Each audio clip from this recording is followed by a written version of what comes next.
The champagne flutes shattered at exactly 11:43 p.m., their crystal fragments bleeding burgundy wine across the polished oak floors of Goldstone's grandest ballroom. In the servant quarters below, Maeva, Corinna, and Thessa watched through the dumbwaiter shaft as Colorado Territory's most powerful men writhed in their finest evening wear. This is the story of how 3 enslaved women turned a New Year's celebration into a graveyard, and why their recipe for vengeance would poison the conscience of an entire mining town for decades to come. The year was 1852, and the territories were drunk on gold fever and the promise of untamed fortunes. But in the shadows of prosperity, 3 women possessed a knowledge that would prove more lethal than any prospector's dynamite. Tonight, as the wealthy elite toasted to another year of exploitation, they would discover that some resolutions are written in blood, and justice can be served in the most unexpected ways. Before we jump back in, tell us where you're tuning in from, and if this story touches you, make sure you're subscribed, because tomorrow I've saved something extra special for you.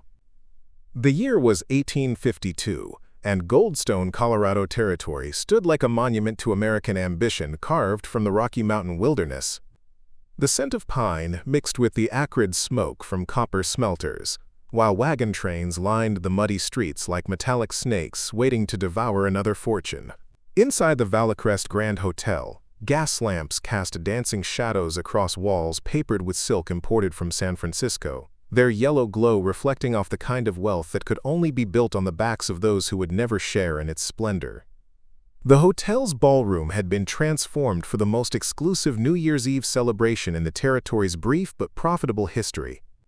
Crystal chandeliers imported from European masters caught the light from 100 candles, throwing rainbows across polished oak floors that had been laid by hands that would never be invited to dance upon them. Tonight, the territory's elite would gather to toast another year of unprecedented prosperity, their champagne bubbles rising like the hopes they'd crushed to achieve their elevated positions. Goldstone had exploded from nothing to the territory's unofficial capital in less than 3 years, built on gold strikes that seemed to multiply faster than the graves of those who died seeking them. The town's main thoroughfare, Prosperity Avenue, stretched from the railroad depot to the foothills, where the richest mines burrowed into mountainsides like hungry mouths. Between the depot and the diggings stood the businesses that had transformed raw ambition into refined wealth: the assay offices, the equipment suppliers, the banks that turned dust into dollars with mathematical precision. But prosperity in Goldstone required more than just gold. It demanded labor. And labor in 1852 meant people who could be bought, sold, and worked until their bodies gave out or their spirits broke. The Compromise of 1850 had left the Western Territories in legal limbo regarding human bondage, creating opportunities for men who understood that fortunes could be built faster when workers cost nothing beyond their initial purchase price and daily sustenance. Arendor Valcrest owned the hotel that bore his family name, along with 3 of the territory's most productive mines, and a transportation company that controlled the flow of goods between Denver and the mountain settlements. His wealth had been built methodically over the past 5 years, each business acquisition carefully calculated to create monopolistic control over Goldstone's economic infrastructure. Tonight's celebration would mark not just the end of another profitable year, but the announcement of his engagement to Leora Sindrell, daughter of the territory's most influential banker. The guest list read like a registry of territorial power: mine owners, railroad investors, territorial officials, and the merchants who supplied everything from dynamite to decent whiskey.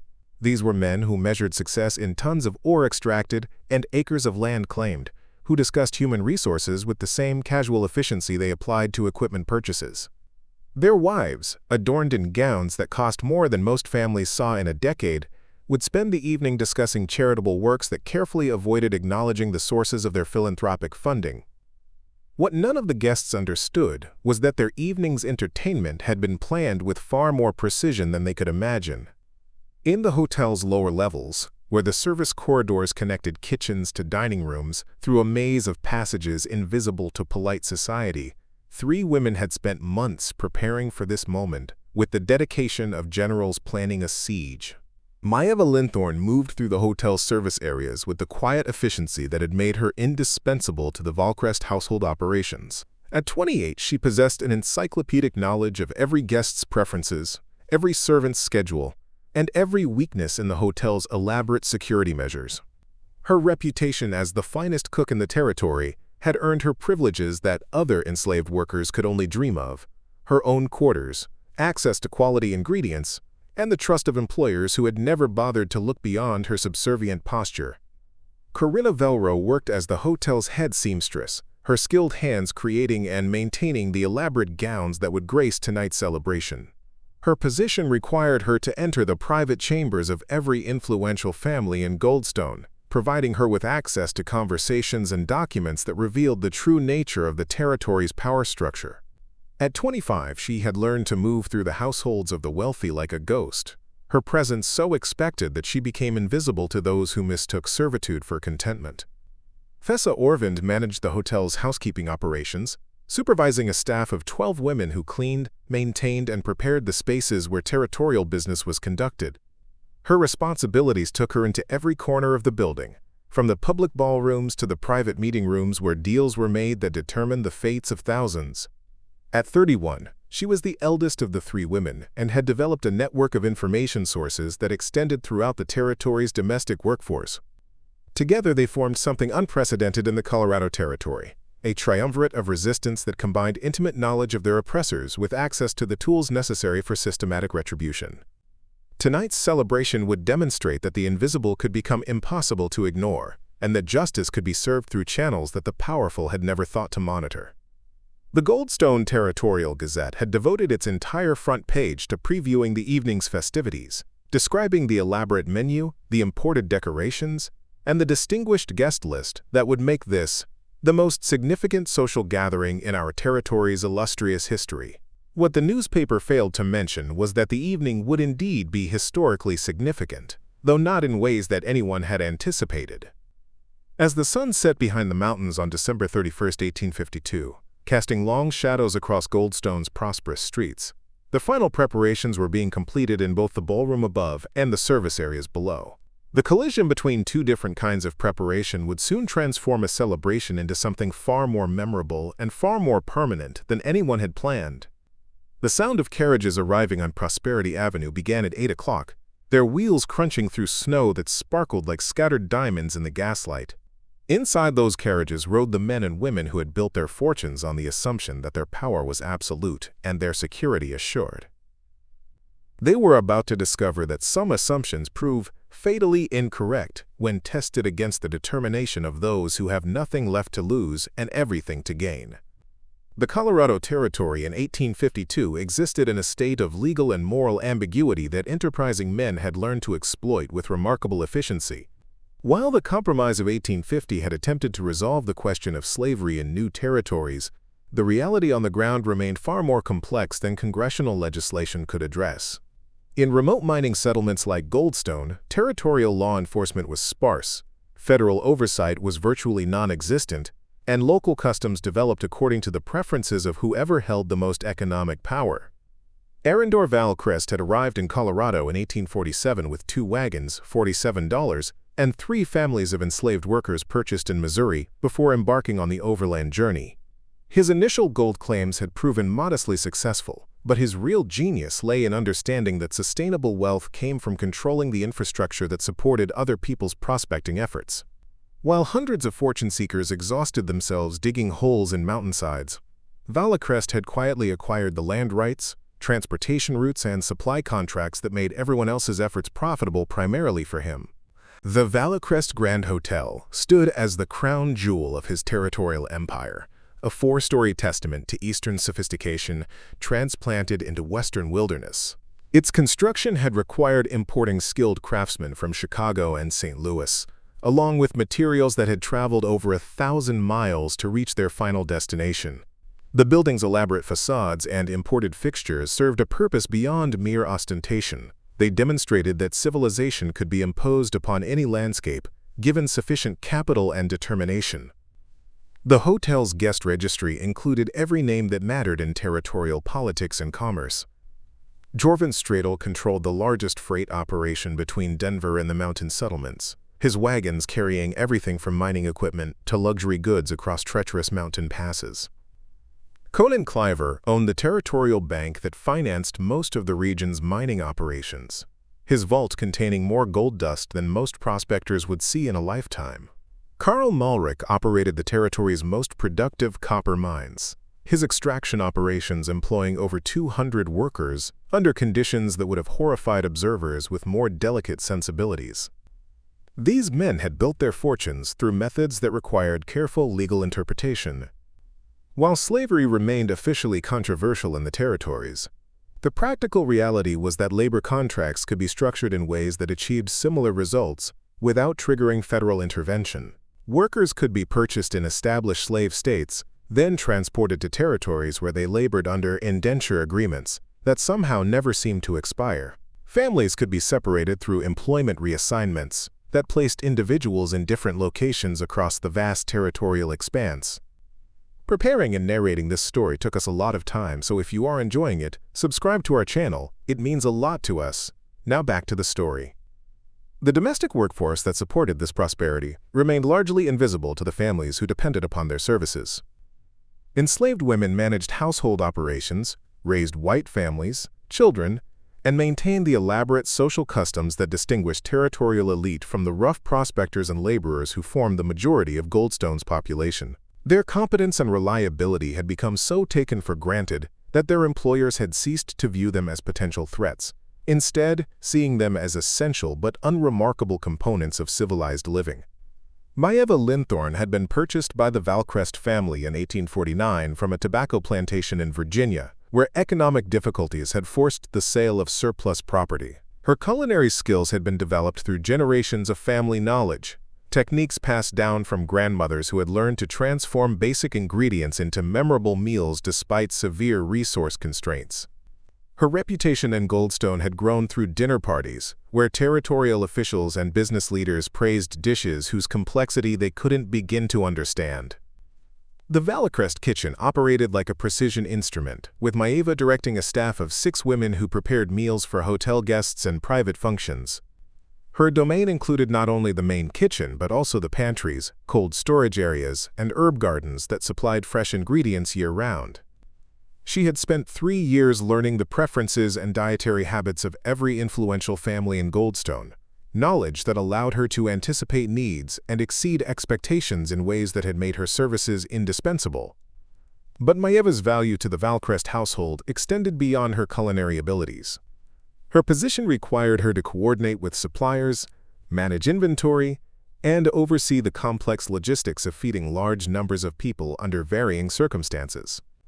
This responsibility had given her detailed knowledge of food sources, delivery schedules, and the seasonal availability of ingredients that could be obtained through both local and imported sources. Corinna Velro had arrived in Goldstone as part of a family group sold to cover gambling debts in New Orleans. Her skills with needle and thread had quickly distinguished her from other domestic workers, leading to her appointment as head seamstress for the territory's most fashionable households. Her work required intimate familiarity with the social schedules of Goldstone's elite, since their elaborate gowns needed to be ready for specific occasions that often required weeks of advanced planning. The seamstress trade provided unique opportunities for observation and intelligence gathering. Corinna's visits to fit and alter garments took her into private chambers where confidential conversations occurred with the assumption that domestic workers lacked the intelligence to understand or remember what they witnessed. Her clients discussed family finances, business arrangements, and political strategies, with the casual indifference that people reserve for conversations in front of furniture. Over 3 years, Corinna had developed comprehensive profiles of every influential family in Goldstone. She knew which marriages were troubled, which business partnerships were unstable, and which social alliances masked deeper antagonisms. Her position also required her to coordinate with other domestic workers throughout the territory, creating a network of information sources that extended far beyond the Valcrest Hotel. Thessa Orvand had been working in the Valcrest household longer than either of her collaborators, having been purchased along with her parents in 1848, when Arendor Valcrest was still establishing his initial mining claims. Her parents had died during the harsh winter of 1850, leaving Thessa as the senior member of what had once been a family unit. Her survival had depended upon making herself irreplaceable to household operations. a goal she had achieved through meticulous attention to detail and an understanding of her employers' expectations that bordered on prescience. The housekeeping operations that Thessa managed required coordination with every other aspect of hotel function. Her staff cleaned guest rooms, maintained public areas, managed laundry operations, and prepared spaces for the various social and business functions that kept the Valcrest establishment profitable. This work provided her with access to discarded documents, overheard conversations, and physical evidence of activities that her employers preferred to keep private. Together, the three women formed an intelligence network that rivaled anything operated by territorial or federal authorities. Their positions required them to be present but unnoticed, competent but subservient, essential but expendable. This contradiction had taught them to observe everything while appearing to notice nothing, to remember every detail while acting as though they possessed no memory of significance. The territory's legal structure had created opportunities for exploitation that extended far beyond traditional slavery. Workers could be held under debt bondage arrangements that made freedom theoretically possible but practically impossible to achieve. Families could be separated through legal mechanisms that made reunion dependent upon their owners' continued goodwill.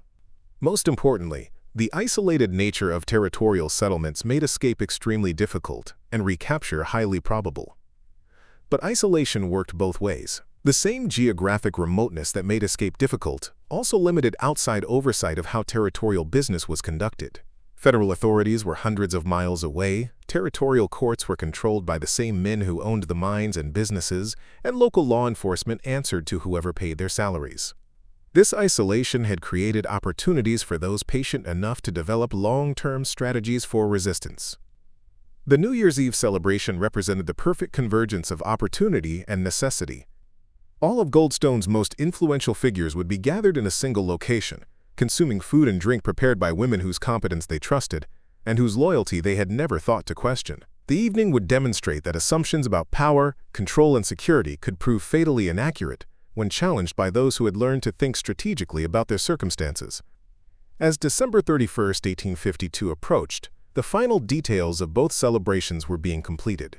In the ballroom above, decorations were being arranged and final preparations made for an evening of unprecedented elegance. In the service areas below, different kinds of preparations were reaching completion, involving skills and knowledge that the evening's guests had never imagined their servants possessed. The letter arrived on November 15, 1852, carried by a freight wagon that had taken 3 weeks to traverse the mountain passes between Denver and Goldstone.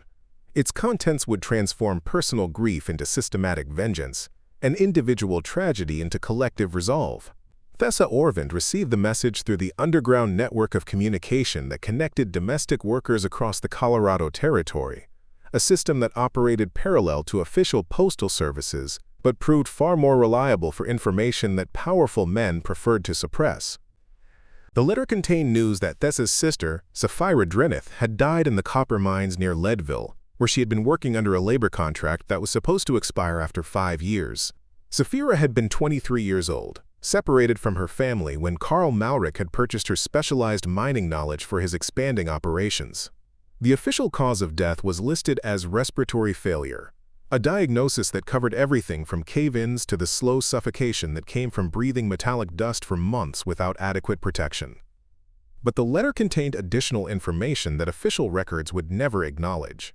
Sapphira had been 3 months pregnant when she died, carrying a baby whose father was almost certainly one of the mine supervisors who considered intimate access to female workers as part of their compensation package.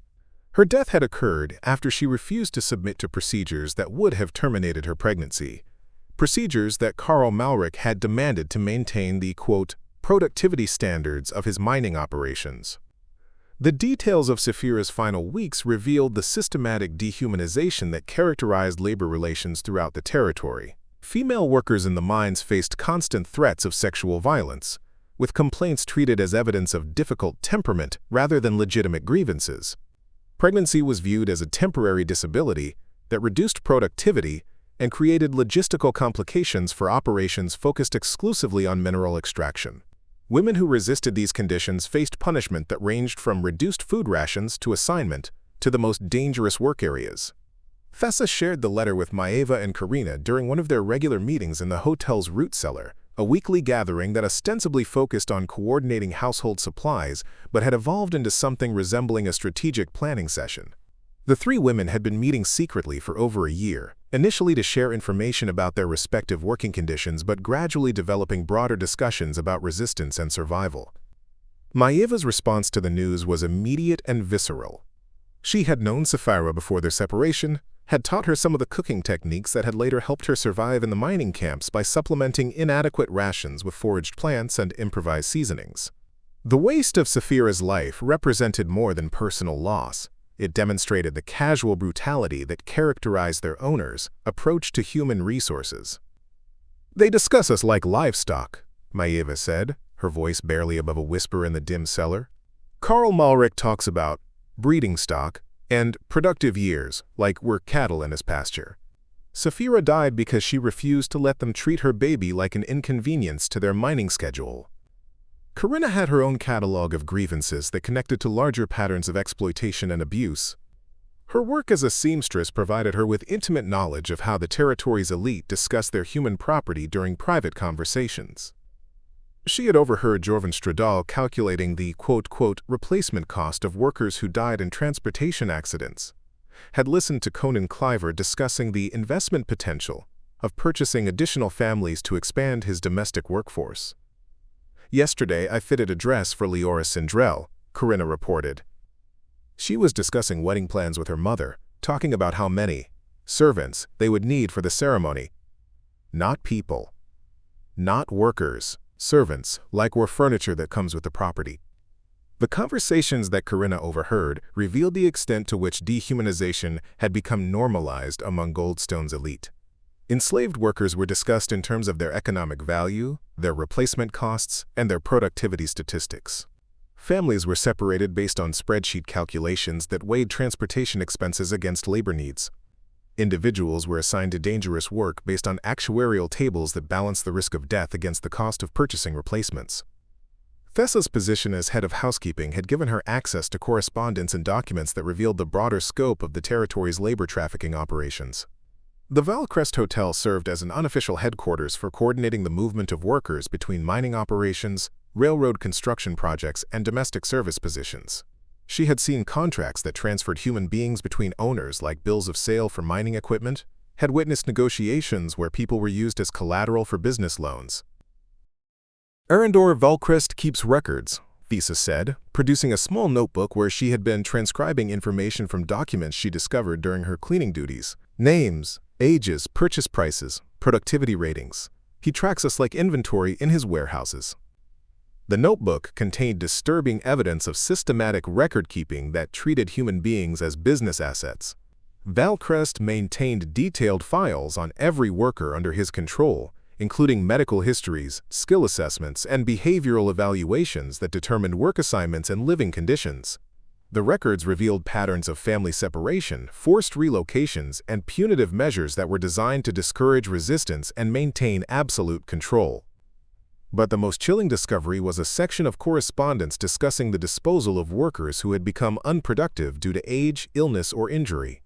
These documents revealed that workers who could no longer perform their assigned duties were sold to operations in remote locations, where oversight was minimal and survival rates were correspondingly low. The euphemistic language used in these transactions could not disguise their fundamental purpose: the elimination of human beings who had ceased to be profitable. The three women's weekly meetings had gradually evolved from information-sharing sessions into something resembling strategic planning conferences. They had begun mapping the social networks that connected Goldstone's elite, identifying patterns of vulnerability and opportunity that could potentially be exploited. Their discussions had moved beyond survival strategies to encompass broader questions of resistance, retribution, and justice. Sapphira's death provided the catalyst that transformed theoretical discussions into concrete planning. The New Year's Eve celebration represented an unprecedented opportunity to strike at the heart of the territorial power structure, to demonstrate that the assumption of absolute control was fundamentally flawed. All of Goldstone's most influential figures would be gathered in a single location, consuming food and drink prepared by women whose competence they trusted and whose loyalty they had never thought to question. The decision to act was not made lightly or impulsively. The three women spent hours discussing alternatives, exploring possibilities for legal recourse or escape that might achieve justice without requiring extreme measures. But the reality of their circumstances made peaceful solutions impossible. They had no legal standing to file complaints, no access to courts that would hear their grievances, and no realistic possibility of escape from a territory where their descriptions would be circulated to every law enforcement agency and bounty hunter. "We have three choices," Maeva summarized during one of their planning sessions. "We can accept that Sapphira's death means nothing, that we'll all eventually die the same way. We can try to escape and probably die in the mountains, or get recaptured and killed, as examples. Or we can make sure that the people responsible for Sapphira's death understand that actions have consequences." The decision to target the New Year's Eve celebration was based on careful analysis of opportunity, impact, and symbolic value. The gathering would include every individual who bore direct responsibility for the conditions that had killed Sapphira, and hundreds of others. The isolated location would prevent immediate outside intervention, while the holiday timing would ensure maximum attendance by target individuals. Most importantly, the elaborate nature of the celebration would require extensive food and beverage service, providing numerous opportunities to introduce carefully prepared compounds into the evening's consumption. The three women understood that their actions would likely result in their own deaths, either during the immediate aftermath of the poisoning or through subsequent legal proceedings. But they had concluded that meaningful resistance required accepting personal sacrifice in service of broader principles. Their deaths might serve as warnings to other potential resistors, but their actions would also demonstrate that the assumption of absolute power over other human beings carried inherent risks that the powerful had failed to anticipate. Sapphira died believing that someday someone would care enough to seek justice for what happened to her. Thessa said as the women finalized their commitment to action, "We're going to make sure that someone is us." The planning phase would require weeks of careful preparation, involving skills and knowledge that the three women had acquired through years of domestic service, but had never previously applied to systematic resistance. They would need to research and obtain appropriate materials, develop methods for introducing those materials into food and beverages without detection, and coordinate their actions to ensure maximum impact while minimizing the possibility of premature discovery. But the most important preparation was psychological. They were about to cross a line that would transform them from victims into agents, from property into protagonists of their own story. The New Year's Eve celebration would mark not just the end of 1852, but the beginning of a new chapter in the ongoing struggle between oppressor and oppressed in the Colorado Territory. The botanical knowledge that would make their plan possible had been passed down through generations of women who understood that survival sometimes required intimate familiarity with plants that could heal or harm depending on dosage and intent. Maeva's grandmother had been a renowned healer in Virginia, her expertise encompassing both medicinal applications and more dangerous uses for the same compounds. This knowledge had been transmitted through whispered conversations during long winter evenings, lessons disguised as folklore but containing practical information about extraction methods, dosage calculations, and symptom progression. The Rocky Mountain wilderness provided access to plant species that were both more potent and less familiar to territorial physicians than anything available in established agricultural regions. Water hemlock grew in abundance near mountain streams, its roots containing cicutoxin in concentrations that could prove lethal in surprisingly small amounts. Bitterroot flourished in high-altitude meadows, its compounds affecting cardiac function in ways that would be difficult to distinguish from natural heart failure. Death commas dotted hillsides throughout the territory, its alkaloids causing respiratory distress that could be mistaken for pneumonia or altitude sickness. Maeva spent the month of December conducting what appeared to be routine foraging expeditions to gather ingredients for holiday cooking. Her reputation as an exceptional chef provided perfect cover for collecting unusual plants, since everyone assumed she was simply maintaining her high culinary standards through access to exotic seasonings. Her knowledge of botanical identification, extraction techniques, and concentration methods allowed her to develop a comprehensive pharmacy of compounds that could be introduced into food and beverages without affecting taste or appearance.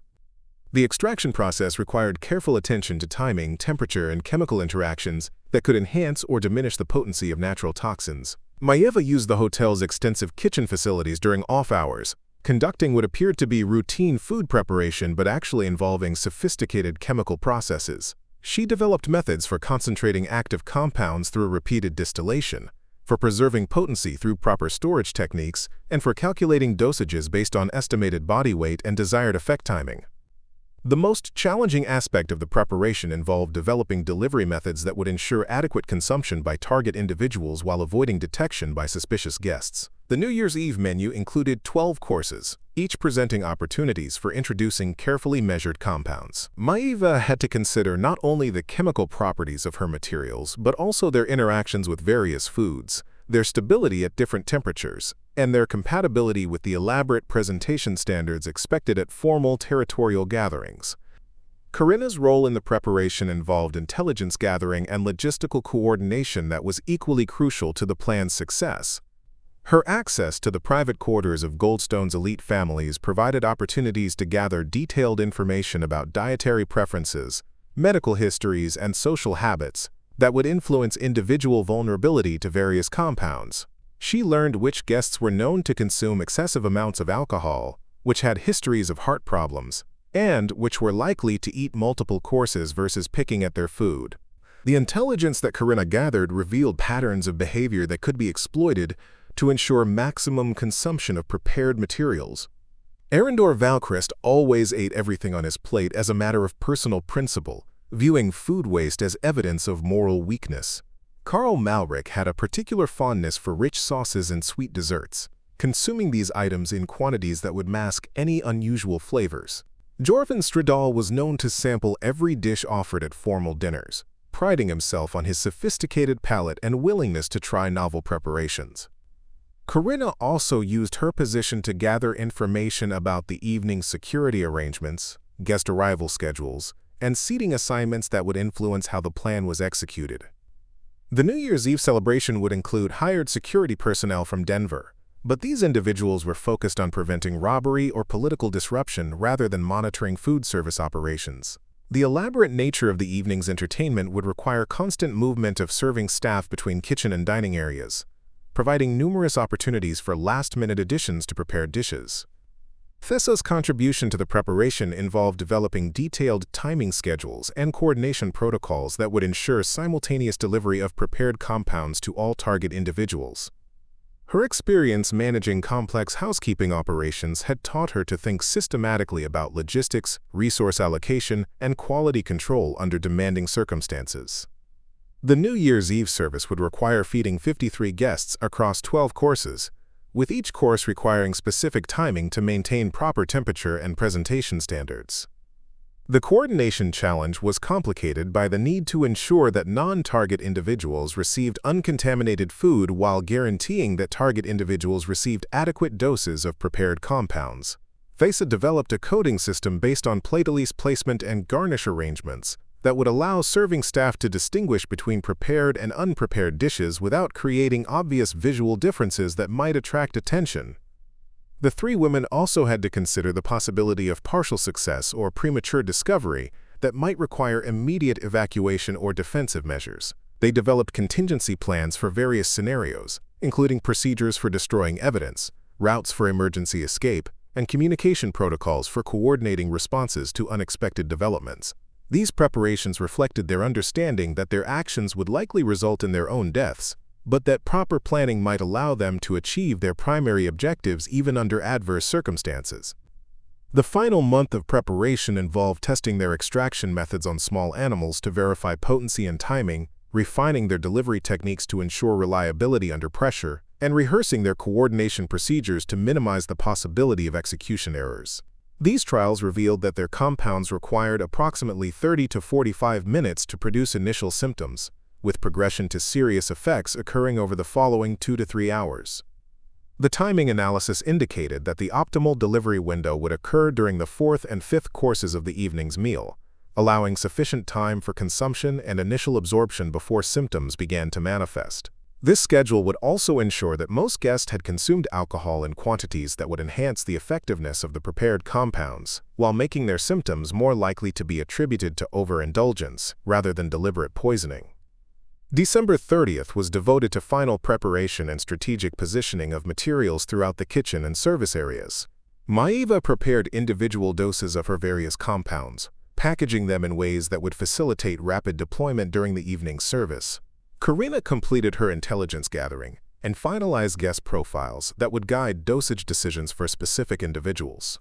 Thessa conducted final reviews of timing schedules and coordination protocols, ensuring that all staff members understood their roles without comprehending the broader purpose of their activities. The three women spent their final evening together reviewing every aspect of their plan, identifying potential sources of failure, and reaffirming their commitment to action despite the personal consequences they expected to face. They understood that their decisions would be judged harshly by those who had never faced similar circumstances, but they had concluded that some situations required responses that transcended conventional moral boundaries. Tomorrow night, we make them understand that treating people like property has costs they never calculated, Maeva said as the women concluded their final planning session. Sapphira died believing that someday someone would seek justice for what they did to her. We're going to make sure that someday is tonight. The New Year's Eve celebration would begin in 18 hours, marking the culmination of weeks of careful preparation and the beginning of a new chapter in the ongoing struggle between oppressor and oppressed in the Colorado Territory. The territory's elite would gather to toast another year of prosperity, unaware that their servers had spent months planning a very different kind of celebration, one that would transform their festive gathering into something far more memorable and far more permanent than anyone had anticipated. December 31st, 1852 dawned clear and cold over Goldstone, the Rocky Mountains etched against a pale blue sky like the blade of an axe waiting to fall.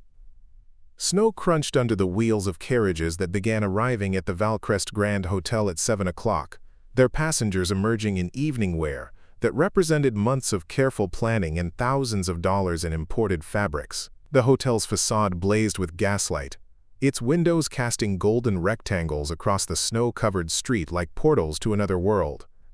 Inside the hotel's service areas, the final preparations were reaching completion with the precision of a military operation disguised as routine domestic activity. Maeva moved through the kitchen with practiced efficiency, her hands steady as she made final additions to sauces and garnishes that would soon carry compounds no cookbook had ever documented. The familiar rhythms of professional food service provided perfect cover for activities that would have horrified the guests gathering in the ballroom above.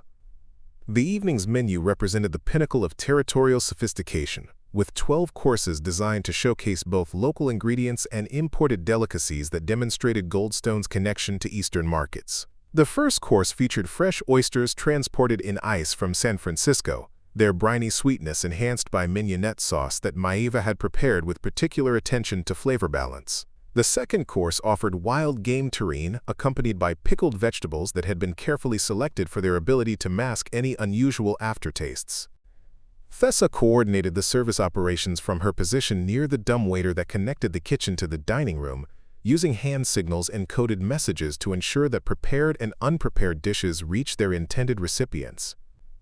Her years of experience managing complex household operations allowed her to maintain apparent normalcy while directing what was essentially a covert military operation conducted with serving spoons and dinner plates. Corinna had positioned herself in the dining room as part of the serving staff, her familiarity with the guests allowing her to confirm target identification and monitor consumption patterns throughout the evening. Her seamstress training had taught her to observe details that others missed, skills that proved invaluable for ensuring that specific individuals received adequate doses of prepared compounds while avoiding accidental contamination of non-target guests. The ballroom had been transformed into a showcase of territorial elegance, with crystal chandeliers casting prismatic light across polished surfaces and elaborate floral arrangements that had required importing flowers from California and artificial blooms from Chicago. The guest list represented the culmination of 5 years of territorial development, with every seat occupied by someone who had played a significant role in establishing Goldstone's economic and political dominance. Arendor Valcrest moved through the gathering with the confident bearing of a man who had built an empire through intelligence, determination, and a willingness to make difficult decisions. His toast to territorial prosperity at 8:30 included references to the natural resources, both mineral and human, that have made our success possible, a phrase that drew approving nods from guests who understood the full implications of his meaning. Karl Malrich appeared to be in particularly good spirits, having recently completed negotiations for a new mining contract that would significantly expand his operations in the spring. His conversation with Jorvan Straddle focused on transportation logistics and labor requirements, with both men discussing the "acquisition of additional workers" with the casual efficiency that characterized most territorial business planning. The first 4 courses proceeded without incident, with guests praising the sophisticated menu and elaborate presentation that demonstrated the territory's growing refinement. Wine flowed freely from bottles that had traveled over 1,000 miles to reach Goldstone, their contents loosening tongues and lowering inhibitions in ways that made the evening's conversation increasingly revealing about the true nature of territorial business practices. At 9:47 p.m., Maeva began adding her final preparations to the 5th course, a duck breast in cherry sauce that had been specifically designed to accommodate the bitter compounds extracted from water hemlock roots. The sauce's complex flavor profile effectively masked any unusual tastes, while the rich texture provided ideal medium for ensuring complete consumption of prepared materials. Each portion had been calculated based on the recipient's estimated body weight and medical history, with dosages adjusted to account for alcohol consumption and individual tolerance factors. The duck course was followed by a palate cleanser of champagne sorbet that provided additional opportunities for introducing carefully measured compounds to specific individuals. The sorbet's cold temperature and effervescent texture made it particularly popular with guests who had been consuming rich foods and wine for nearly 3 hours, ensuring high consumption rates among target individuals. At 10:15 p.m., the 7th course featured wild salmon with hollandaise sauce that incorporated extracts from bitterroot, a compound that affected cardiac function in ways that would be difficult to distinguish from natural heart problems. The salmon had been prepared using techniques that Maeva had learned from coastal tribes during her brief time in California, knowledge that allowed her to create presentations that impressed guests while delivering precisely calculated doses of dangerous materials. The 8th and 9th courses continued the progression with increasing concentration of active compounds, as guests who had survived the initial doses received additional materials that would ensure definitive results. Beef tenderloin with mushroom demi-glace incorporated alkaloids that affected nervous system function, while roasted vegetables provided delivery mechanisms for compounds that would interact synergistically with previously consumed materials. As the evening approached 11 o'clock, the atmosphere in the ballroom remained festive and celebratory, with guests anticipating the midnight toast that would mark the beginning of 1853. Conversation focused on plans for continued territorial expansion, discussions of new business opportunities, and speculation about political developments that might affect regional prosperity. None of the guests showed any awareness that they had been consuming carefully prepared compounds for over an hour. The 10th course, served at 11:20 p.m., featured a selection of imported cheeses accompanied by honey that had been specially prepared to deliver the final doses required to ensure definitive results. The honey's natural sweetness effectively masked the bitter alkaloids while providing a delivery medium that would be consumed in adequate quantities by virtually every guest. At 11:43 p.m., exactly as the 3 women had calculated based on their timing studies, the first symptoms began to manifest. Judge Roic Calvain, an elderly man whose constitution had been weakened by years of heavy drinking, began experiencing chest pains that he initially attributed to overindulgence. His attempts to excuse himself from the table were interrupted by sudden nausea that forced him to remain seated while struggling to maintain his composure. Within minutes, similar symptoms began appearing among other guests, creating a pattern of distress that could no longer be attributed to coincidence or overindulgence. Karl Malrich clutched his throat as respiratory difficulties made speaking impossible, his face taking on the bluish tinge that indicated severe oxygen deprivation. Jorvan Straddle attempted to stand but collapsed back into his chair as coordination problems made movement impossible.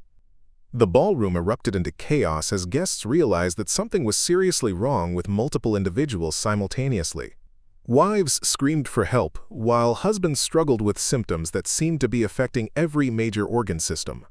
The elaborate decorations and elegant table settings provided an incongruous backdrop for scenes of medical emergency that no one present was equipped to handle. Dr. Siren Hallrath, the territory's only physician, found himself overwhelmed by the number and severity of cases requiring immediate attention. His attempts to diagnose the rapidly progressing symptoms were complicated by the variety of compounds affecting different individuals and the synergistic effects that made standard treatment protocols ineffective. The isolated location of Goldstone meant that additional medical assistance was days away, even if help had been summoned immediately.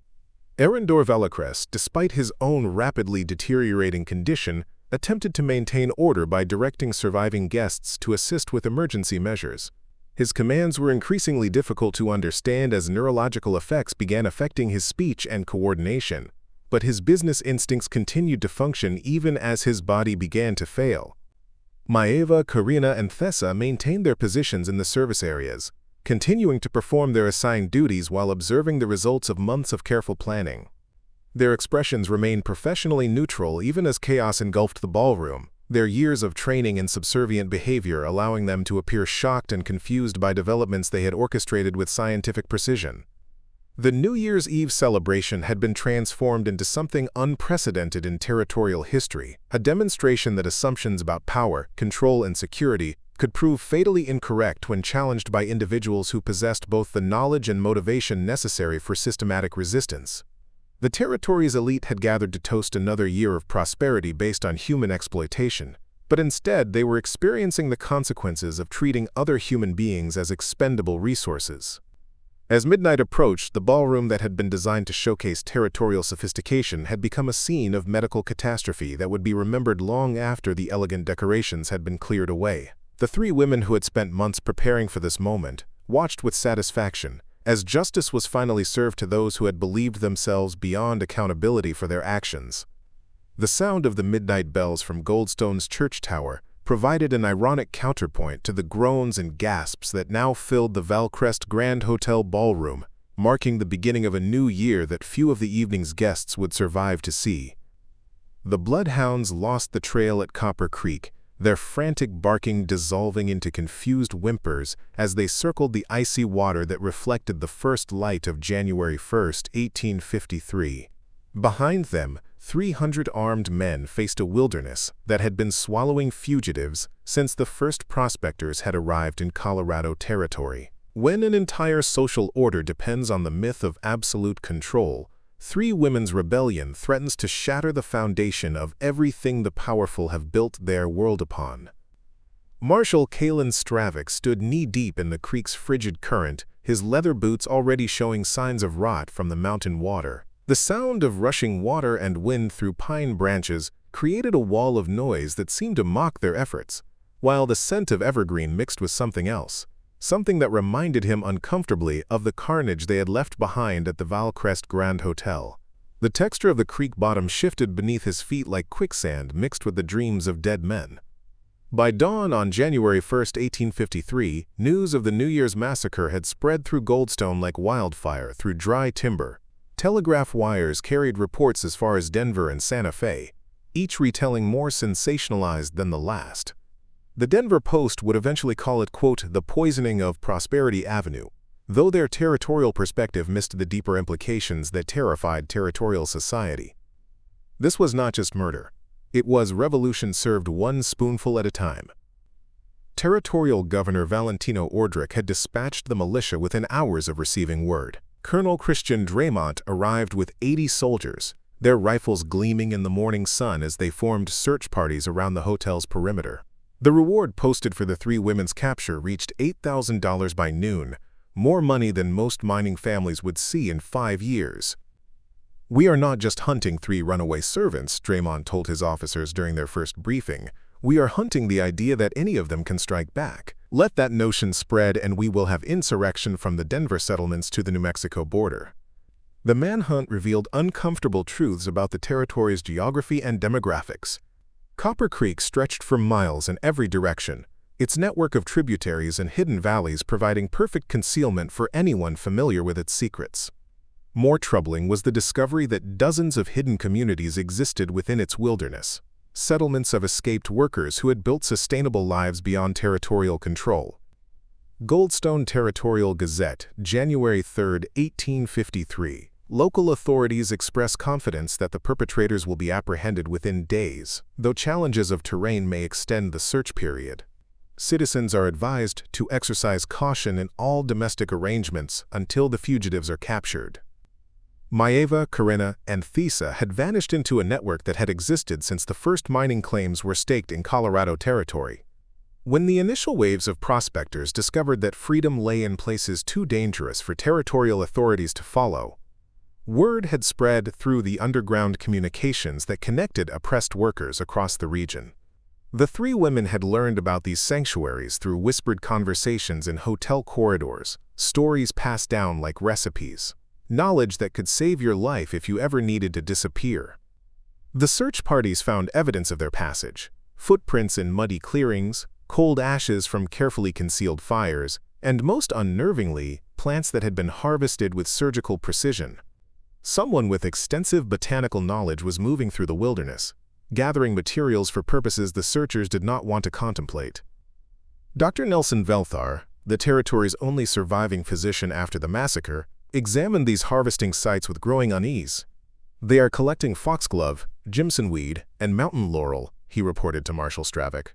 "Either they are planning to poison half of Colorado territory, or they are teaching others how to do it." The possibility that the three women might be sharing their deadly knowledge with other oppressed workers sent shockwaves through the territorial establishment. Emergency meetings convened in Denver and Colorado Springs, where legislators debated measures ranging from stricter oversight of domestic workers to complete prohibition of non-white individuals handling food preparation. But the proposals faced immediate resistance from business owners who could not afford to replace their workforce and had no practical way to implement the suggested security measures.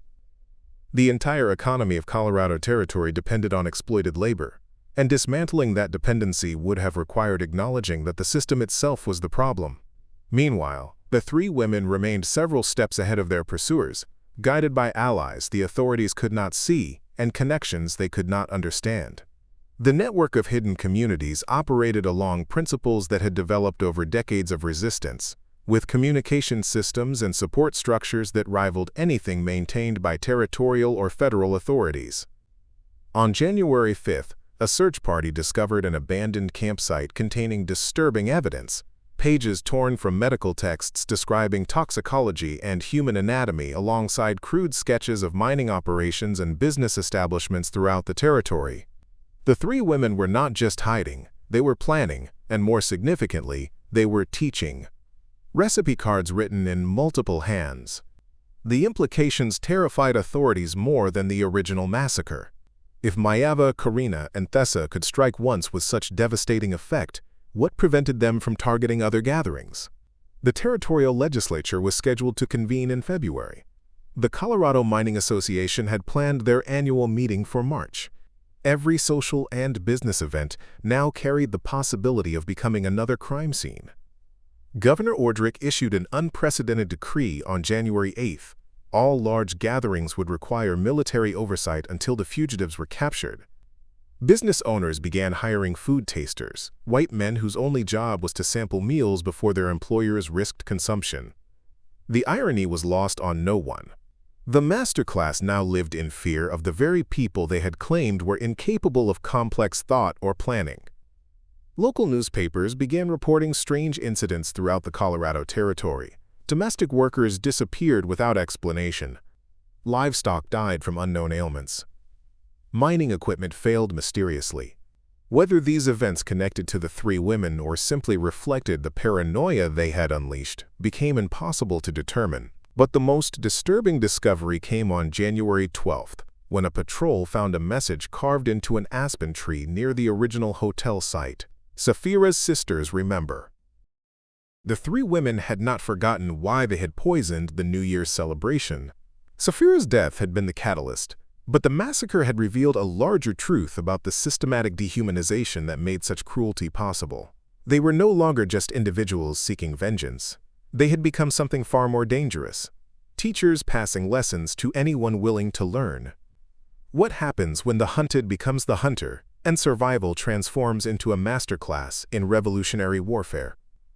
The search parties were about to discover that finding the three women was only the beginning of their problems. Deep in the Colorado wilderness, cooking fires burned at coordinates no map would ever record. The hidden settlement at Whispering Pines had been built inside an abandoned mining camp, its structures camouflaged among the natural rock formations that dotted the high mountain valley. 27 people called this place home, their ages ranging from teenage runaways to elderly individuals who had escaped various forms of bondage decades earlier. They survived through hunting, trapping, and carefully managed trading relationships with sympathetic merchants, who asked no questions about the origins of furs and minerals that appeared in their inventory. But in January 1853, the settlement gained 3 new residents, whose arrival would transform it from a simple refuge into something resembling a frontier university. Maeva, Corinna, and Thessa brought more than their personal stories of resistance. They brought systematic knowledge of warfare disguised as domestic skills, techniques that could turn any kitchen into an armory and any meal into a military operation. The lessons began each evening when patrol activities had ceased, and the mountain darkness provided concealment for activities that would have brought immediate military response if discovered. The 3 women would gather their students around carefully shielded fires, their voices barely above whispers, as they shared techniques that transformed common plants into instruments of liberation. Larkspur grows everywhere in these mountains. Maeva would begin, holding up flowers that looked innocent enough to include in any decorative arrangement. Prepare it wrong and people get stomach upset. Prepare it right and they never wake up. But prepare it perfectly and they get sick slow enough to blame something else entirely. Her students included Alvin Crestvale, a blacksmith who had fled after his master sold his wife to cover gambling debts. There was Elmira Fenwick, barely 18, who had escaped a mining operation where supervisors considered intimate access to female workers part of their compensation package. And Jareth Fenlorn, whose scarred hands told stories of punishments that would have killed weaker individuals. Each brought their own knowledge to share. Alvin understood metalworking techniques that could produce untraceable weapons and tools for processing plant materials. Elmira had memorized the locations and security measures of dozens of mining operations across 3 counties. Jareth possessed encyclopedic knowledge of which territorial families attended which social gatherings, information that made targeting specific events remarkably simple. Together they formed something unprecedented in Colorado Territory, a school where oppressed people taught each other not just survival but strategy. The curriculum that Maeva, Corinna, and Thessa developed expanded beyond botany to include timing, dosage calculations, and what they called social engineering, understanding the patterns and preferences of their oppressors well enough to exploit them.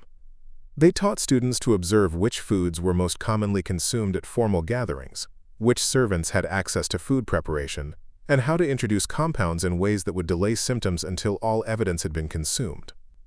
"The poison is just chemistry," Corinna explained during one late-night session. "But success requires psychology. You have to think like they think.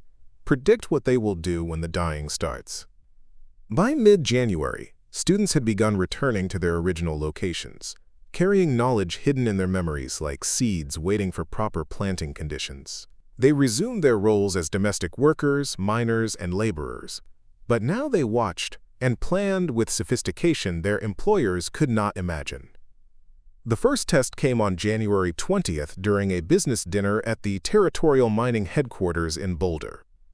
4 attendees fell ill with what local physicians diagnosed as food poisoning, though the symptoms followed patterns eerily similar to those reported from Goldstone.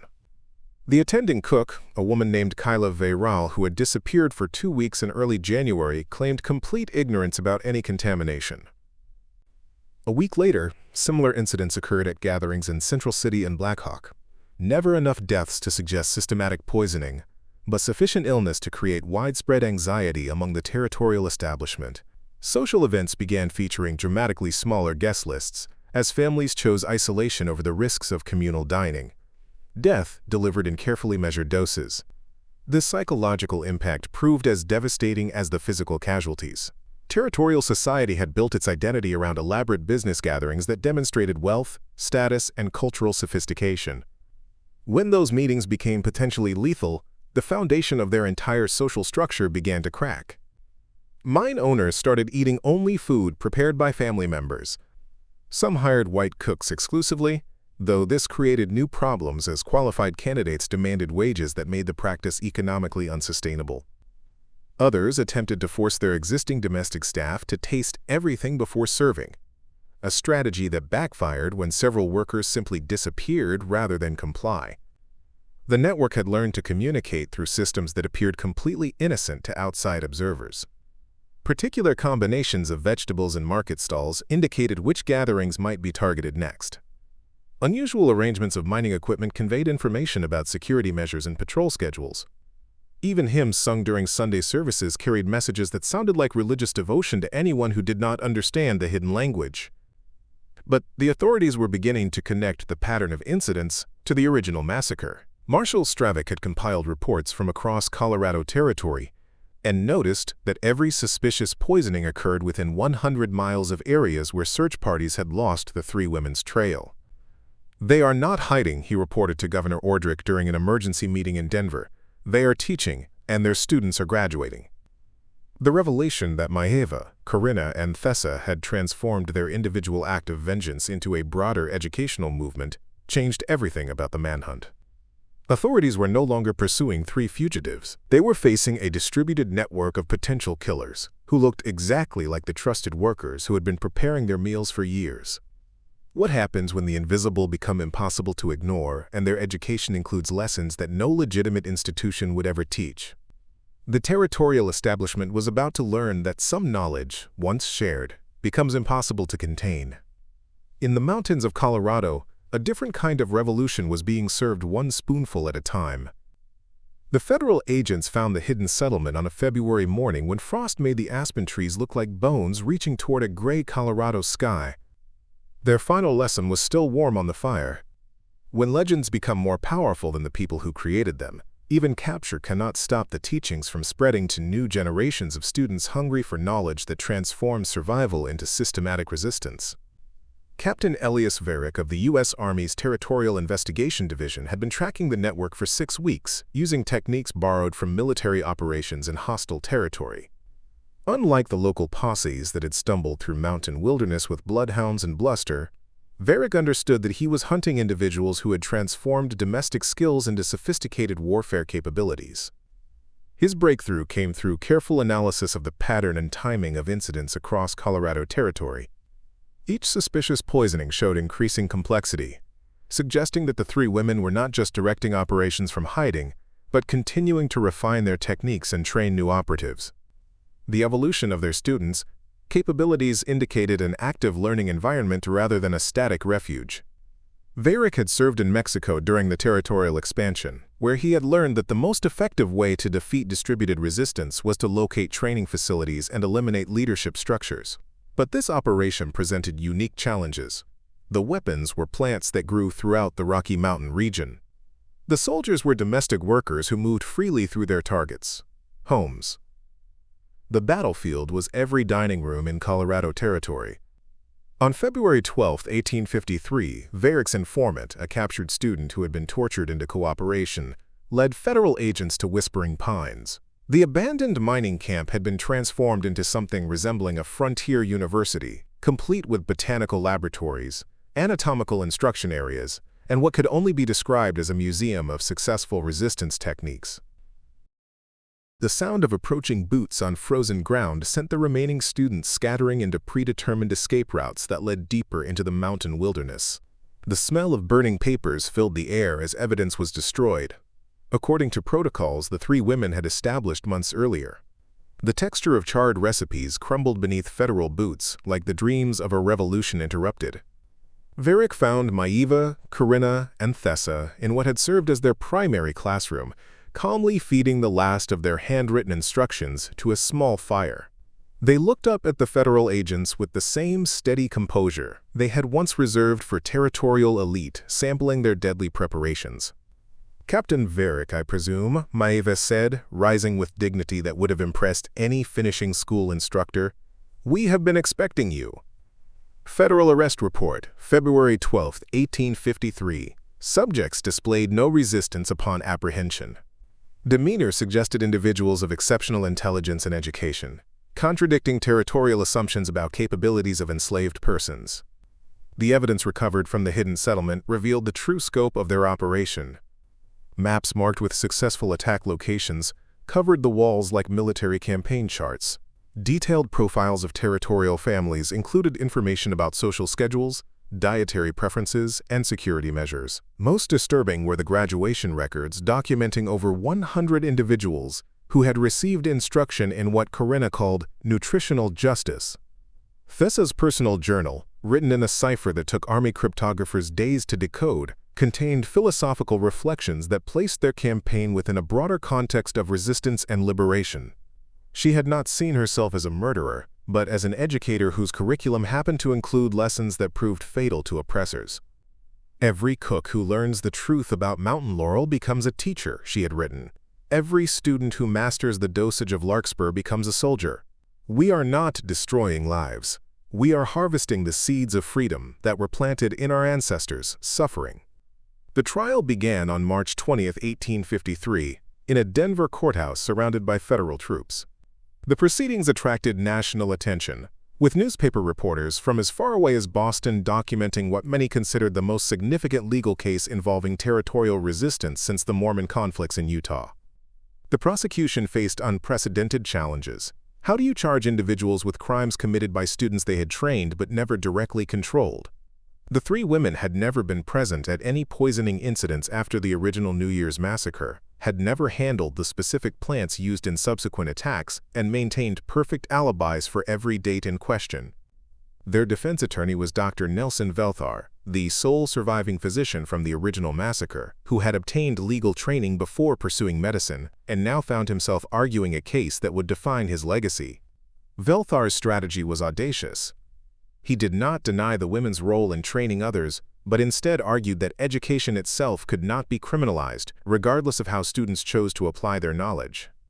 "If we execute teachers for what their pupils accomplish with acquired skills," Velthar argued before a packed courtroom, "then every professor of chemistry becomes responsible for every explosion. Every medical instructor becomes complicit in every murder committed with anatomical knowledge." The trial lasted 2 weeks and produced testimony that exposed the brutal realities of territorial labor practices in ways that made even hardened journalists uncomfortable.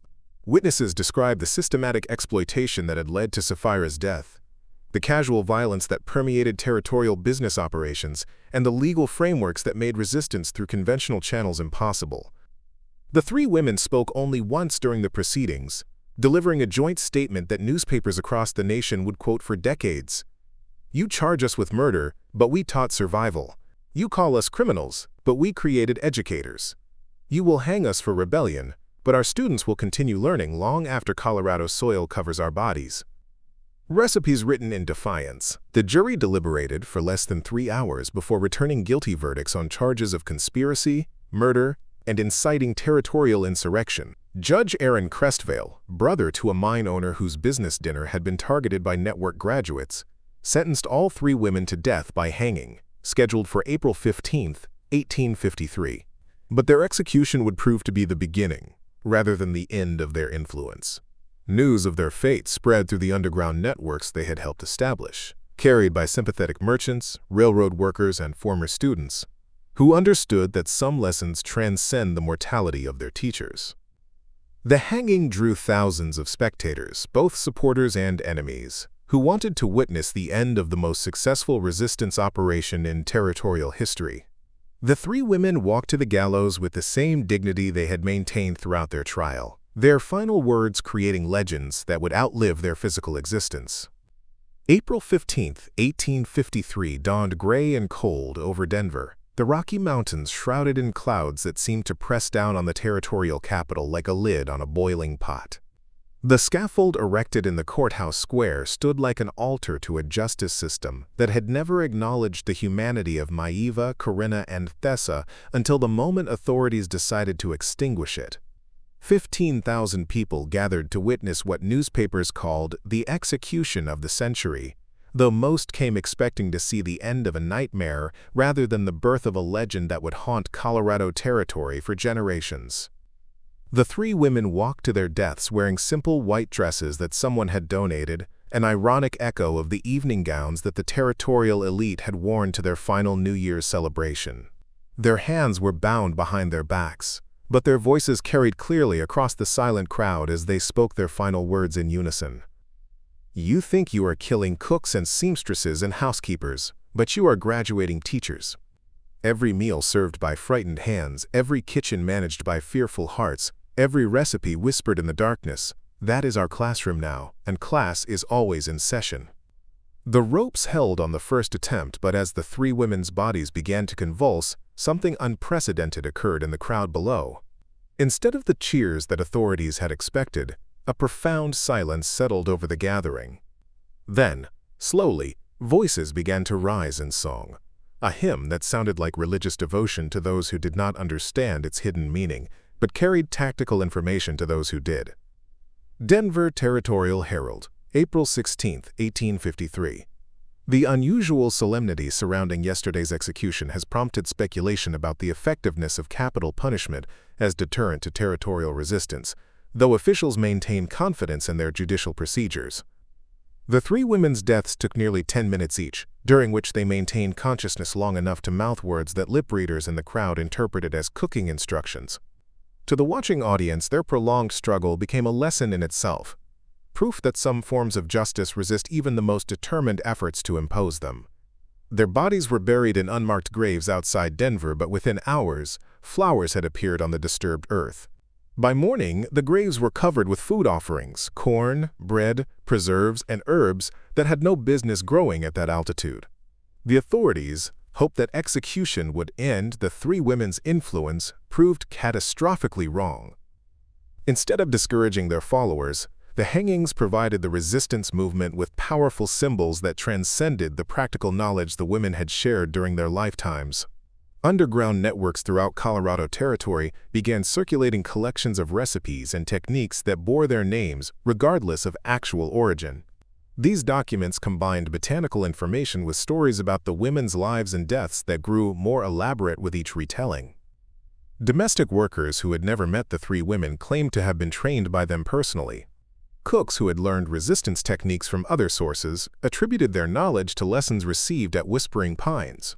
The network had evolved beyond any organizational structure the women could have controlled, becoming a decentralized movement that drew inspiration from their example while developing its own methods and targets. The spring of 1853 brought a new wave of suspicious incidents that authorities found impossible to link to any specific conspiracy. Individual mine owners died from apparently natural causes that territorial physicians could not explain. Business gatherings experienced outbreaks of illness that followed no predictable pattern. Domestic workers continued disappearing. But now they left behind more than empty positions.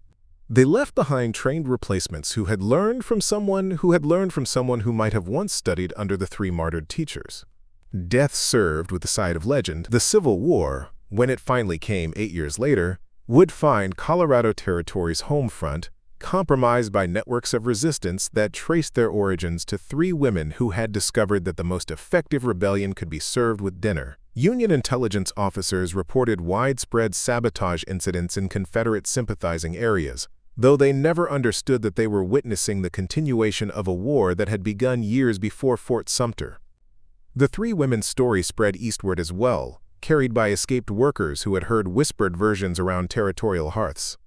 Abolitionist newspapers published accounts of their lives and deaths that transformed them from historical figures into moral symbols, though editors usually sanitized the details of their methods in ways that would have amused the women themselves. But the most lasting impact of their campaign was psychological. They had proven that the comfortable assumptions underlying territorial labor systems were fundamentally false. The trusted workers who had been dismissed as childlike dependents possessed both the intelligence and determination to wage sophisticated warfare against their oppressors. Every meal served in a territorial household after April 15, 1853, carried the possibility that the cook had learned something more than traditional recipes. Every domestic worker who moved between mining operations might be carrying knowledge that could transform loyalty into lethal intent. The system that had depended on the fiction of contented servitude could no longer maintain that illusion. Modern forensic analysis of remains from suspected poisoning incidents during this period has revealed traces of compounds consistent with techniques attributed to the three women, suggesting that their influence extended far beyond documented cases. Toxicology reports from the 1850s show patterns of plant-based deaths that correspond to methods described in surviving copies of their teaching materials. The recipes were passed down through generations like family secrets, preserved by communities that understood their historical significance even when they had no intention of using them. Botanical knowledge throughout Colorado continued to include techniques that originated with Maeva, Corinna, and Thessa's curriculum, though the deadly applications were gradually replaced by medicinal uses. Today, guides who lead tours through Colorado's historic mining sites sometimes mention their story in whispered asides, though official histories prefer to focus on territorial expansion and mineral extraction, rather than the systematic resistance that undermined the labor systems they celebrate. The Colorado Historical Society maintains files on the New Year's incident that remain partially classified, their contents deemed too sensitive for general public access. And in the mountains around Goldstone, where the Valcrest Grand Hotel once stood before burning to the ground during a suspicious fire in 1854, hikers occasionally report strange cooking smells drifting from valleys that topographic maps insist are uninhabited. Thin smoke rising from hidden clearings, carrying the scent of herbs that grow nowhere else in Colorado, mixed with something that might be satisfaction, or might be justice, or might simply be the mountain wind carrying stories that some people would prefer to forget. The three women had taught Colorado territory that assumptions about power, control, and human nature could prove fatally incorrect when challenged by individuals who possessed both knowledge and motivation. Their final lesson was the most important one, that some recipes, once shared, continue cooking long after the original chefs have left the kitchen. In the end, Maeva, Corinna, and Thessa had achieved something that decades of conventional resistance had failed to accomplish. They had forced an entire territorial society to confront the fundamental contradictions in their economic and social systems. The comfortable fiction that oppressed people were naturally submissive became impossible to maintain when dynamite delivered judgment that no court would ever pronounce. Their story reminds us that throughout history, the most profound changes have often been initiated not by those with official power, but by those who refused to accept that powerlessness was their permanent condition. Justice, they proved, could be served in the most unexpected ways, by the most unexpected people, using tools that the powerful had never thought to fear. The legacy continues to this day, whispered in kitchens where people still remember that knowledge, properly applied, remains the most potent ingredient in any recipe for change. Up next, you've got two more standout stories right on your screen. If this one hit the mark, you won't want to pass these up. Just click and check them out. And don't forget to subscribe and turn on the notification bell so you don't miss any upload from us.